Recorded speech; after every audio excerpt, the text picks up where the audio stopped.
வணக்கம் நண்பா, நாம இன்னைக்கு இந்த வீடியோல பார்க்க போறது ஃபயர் ஃப்ளை. இந்த படத்தோட மூவி ரிவ்யூ தான் பார்க்க போறோம். இந்த படம் இப்போ தமிழ் டப்பிங்ல அவைலபிளா இருக்கு. இந்த படத்தோட ஒன்லைன் எடுத்துக்கிட்டீங்கன்னா, ஹீரோ யூஎஸ் போயிட்டு ஒரு 4 வருஷம் கழிச்சு ரிட்டர்ன் வராப்ல. அம்மா அப்பா 2 பேருமே ஏர்போர்ட்ல வந்துட்டு காத்திருந்து இவனை வந்துட்டு பிக்கப் பண்ணி கூட்டிட்டு வந்திருக்கிற இந்த சமயத்தில் ஆக்சிடென்ட் ஆயிடுச்சு. ஸ்பாட் அவுட் அம்மா அப்பா 2 பேருமே.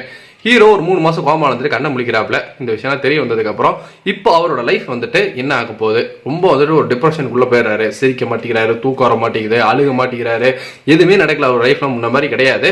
சொந்தக்காரங்க வீட்டில் வந்துட்டு தங்க வச்சிருந்தாலுமே திடீர்னு அவங்க ஒரு மாசம் போயிடுவோம்னு நினைச்சா என்னடா இவ்வளவு நாள் தங்கிட்டு இருக்கிறான் இருந்தது. திரும்ப அவங்க வீட்டுக்கு வந்துட்டு தனியா டிப்ரெஷன்ல ட்ரக்ஸ் எல்லாம் யூஸ் பண்ண ஆரம்பிச்சிடாரு.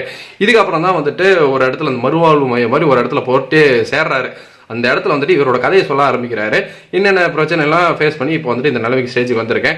இப்போ அவரோட லைஃப்ல அந்த தூக்கங்கிறது வந்து டிப்ரெஷன்ல இருந்து எப்படி வெளியே வந்தாரு, லைஃப்ல எப்போ சிரிக்க ஆரம்பிச்சாருங்கிறதுலாம் படத்தோட மீதி கதையா இருந்தது.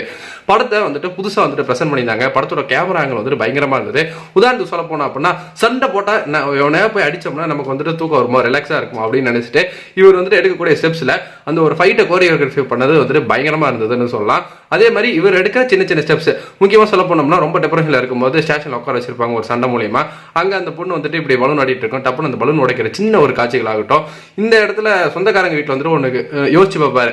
திடீர்னு அவங்க சொல்றதெல்லாம் பேசுறதெல்லாம் கேட்டுட்டு அங்க நடக்கக்கூடிய விஷயங்கள் ஆகட்டும். இதை தொடர்ந்து அவங்க ஃபேமிலியில அவங்க பெரியப்பா வந்துட்டு ரொம்ப சப்போர்ட் பண்ணக்கூடியது. அவங்க அப்பா வாங்கி அந்த தோட்டத்தை போய் பார்க்கறதுன்னு ஒரு 4-5 காட்சிகள் வந்துட்டு ரொம்ப வந்துட்டு புதுசாகவும் ரசிக்கும்படியா வந்துட்டு அமைச்சிருந்தாங்க. ஆனா ஓவரால் படமா பார்க்கும்போது அட்லாஸ்ட் இந்த படத்தை முடிக்கும் போது இதுல என்னதான் இருந்தது, இவங்க சொல்ல வர மெசேஜ்ங்கிறது பேரண்ட்ஸ் போயிட்டாலும் நம்மளோட லைஃப்ங்கிறது இருக்கு, நாம அது உருப்படியா வாழணும். இந்த மாதிரி ரொம்ப டிப்ரெஷன்ல போயிட்டு ட்ரக்ஸ் எடுத்துக்கிட்டு ரொம்ப நம்மளை நாமளே வந்துட்டு இது பண்ணிக்கிட்டோம்னா அவங்க வந்துட்டு இது கஷ்டம் தானே படுவாங்க மேல இருந்து பார்த்தாலுமே. அதனால நாம சந்தோஷமா இருக்கிறதா அவங்களும் வந்துட்டு ஹாப்பியா வச்சுக்கணுங்கிற ஒரு மொமெண்ட் வந்துட்டு இந்த படத்துல வந்துட்டு சொல்லியிருக்காங்க. ஸோ அதுக்காக ஒரு 2 மணி நேரத்துல எனக்கு தெரிஞ்சு ஒரு 4 சீன்ஸ் தவிர மீதி எல்லாமே கொஞ்சம் லேக்கா இருந்த மாதிரி தான் இருந்தது.